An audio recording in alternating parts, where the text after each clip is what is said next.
The paper arrives at dawn. You hear it before you see it. The dry scrape of parchment slid beneath a door that no longer belongs to you. You do not move at first. You have learned, over many months, that moving too quickly toward anything is a kind of hope, and hope has a weight you can no longer afford to carry. The room is cold. It is always cold now. The fire was not laid last night because the servants who used to lay it are gone, reassigned, they said, to other households. More pressing needs. You understood what that meant without being told. You rise. Your bare feet touch the stone floor and the shock of it travels up through your spine. You cross the room. You pick up the paper. The seal is broken already. Of course it is. You read it once. Then again. Not because the words are difficult, but because your mind keeps refusing to accept them. Your name is there. Your full name, the one that once required men to bow when spoken aloud. And beside it, a number. A registration number. The kind they give to property. You set the paper down on the windowsill and look out at the courtyard below. The flag that once flew from the east tower is gone. The pole stands bare. Frost has crept across the cobblestones in long white fingers, reaching toward the empty stables, the locked chapel, the fountain that no longer runs. You are, as far as anyone has been able to determine, the last of them, the last one living. And the new government has decided it is time to make that official. You were not born expecting this. No child born into a dynasty expects its end. You grew up understanding your life as a fixed thing, like the walls of this palace, like the mountains visible from the upper gallery on clear days, like the language in which prayers were spoken in the chapel every morning since before your grandfather's grandfather drew breath. You remember the chapel, the smell of it, cold stone and old wax, and something beneath both of those, something older, like soil. You remember kneeling there as a child while the priest's words washed over you in waves you only half understood. You did not need to understand them. That was the point. Some things were true because they had always been true. That was the world you were given. The world began to change when you were still young enough that adults tried to hide the change from you. Conversations that stopped when you entered rooms. Your father's face, which had always been the face of a man who controlled his expression completely, beginning to show. Not fear, exactly. Something quieter than fear. A kind of stillness that sits in a person when they have started to calculate distances. There were protests first, then elections the results of which were disputed, then not disputed, then simply replaced. The council that had governed alongside your family for generations was dissolved with a ceremony that lasted 20 minutes and was attended by men in plain suits who did not look up when your name was read from the old charter and formally revoked. You were not present for that ceremony. You were told about it afterward by the one advisor who had stayed, an old man named Vassal, who had served your father and his father before him, and who delivered the news with the blank face of a man who has already done his grieving privately and in full. He said, "They have been patient. That patience is ending." You did not ask what would come after patience. You already knew. The new administration calls it a transition residence. They mean, you may stay here for now. In 7 rooms of a palace that once held 200. The east wing is locked. The portrait gallery is locked. The cellars, the library, the map room, the hall where 4 generations of your family were married and laid in state, all locked. The keys were taken in October. You did not watch them go. You stayed in the small sitting room and listened to the sound of locks being turned, one after another, down a corridor that used to take 3 minutes to walk. Now your life takes place in 7 rooms. You wake each morning at the same hour, though no bell rings anymore. Your body still expects the bell. It listens for it in the dark, and when it does not come, there is a half-second of disorientation that has not faded in all these months. That moment when you are awake, but not yet sure which world you have woken into. You dress yourself now. This took longer to learn than you would like to admit. There are fastenings on your own clothing you had never operated with your own hands. Breakfast is brought by a young woman named Anka who does not meet your eyes. This is not rudeness. You understand that. She has been told, clearly, and probably more than once, that familiarity is a risk. That to seem comfortable in your presence is to seem nostalgic for something the new government has decided is finished. She sets the tray down. She leaves. You eat alone at a table built to seat 30. You are permitted to walk in the east garden between the hours of 10 and noon, provided the outer gate remains closed. A guard sits on a wooden chair near the garden wall. He is not hostile.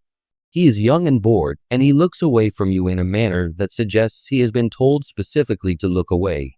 That watching you too closely is one kind of offense, and not watching you at all is another, and that the space between those two things is where he is meant to exist. You understand that space. You live inside it. There are forms to sign now. Forms that arrive every few weeks, each one requiring you to confirm things. That you are residing voluntarily. That you have no communications with foreign parties. That you acknowledge the lawful authority of the current government. The language is careful and the spaces for your signature are small. And each time you sign you feel something, not shame, exactly. Something more interior than shame. A question you cannot quite form about what you are signing away. Vossel told you once, before he died in the spring, that dignity and survival are not enemies. He meant it as comfort. You have turned it over many times since. You are not sure he was right. The hardest hours are the afternoons. The mornings have their rituals, waking, dressing, eating, the garden. The evenings have the small work of reading, of writing in a journal you are careful to keep without names or dates. But the afternoons are unstructured. They are the hours that used to be filled with audiences, with correspondence, with the thousand small obligations of a life that had, in the old understanding of things, a purpose that extended beyond the self. Now you sit in the small sitting room and listen to the palace breathe around you. The locked rooms are not silent. That is the thing people do not understand about locked rooms. They have their own sounds. The wood continues to expand and contract with temperature. The chandeliers shift in drafts from sources you cannot identify. Sometimes you hear what sounds like a door, deep in the east wing, opening or closing, and you sit very still and remind yourself that sound travels strangely through stone, that what you hear could be anything, that you should not follow it with your imagination. You do not always succeed. In November, a man comes who is not the usual guard and not the usual administrator.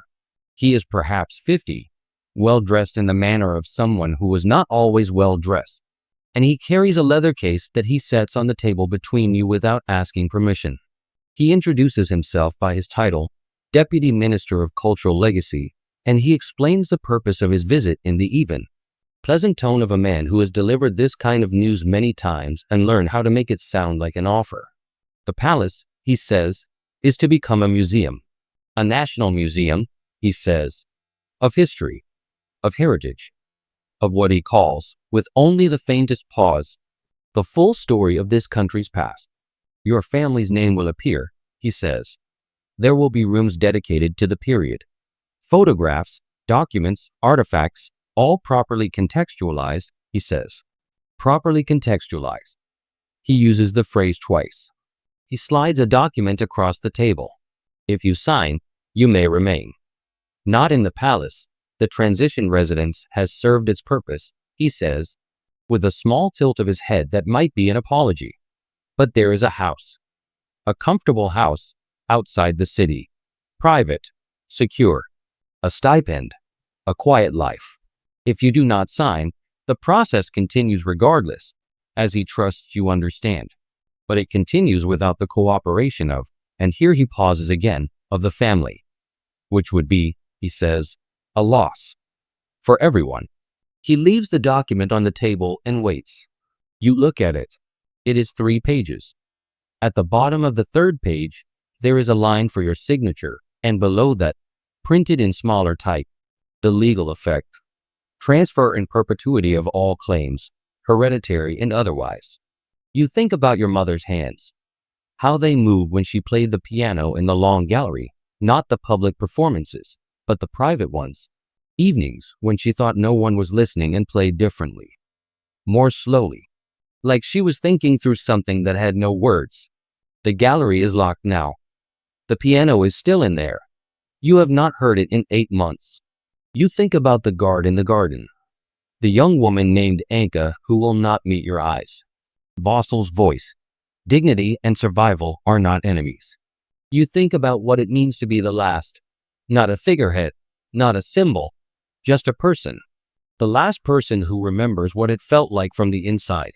You pick up the pen. Your hand does not shake. That surprises you. You sign. The deputy minister takes the document, places it in his leather case, and thanks you with a warmth that you understand immediately is not for you, but for the document, for the problem you have just solved by signing it. He shakes your hand. He leaves.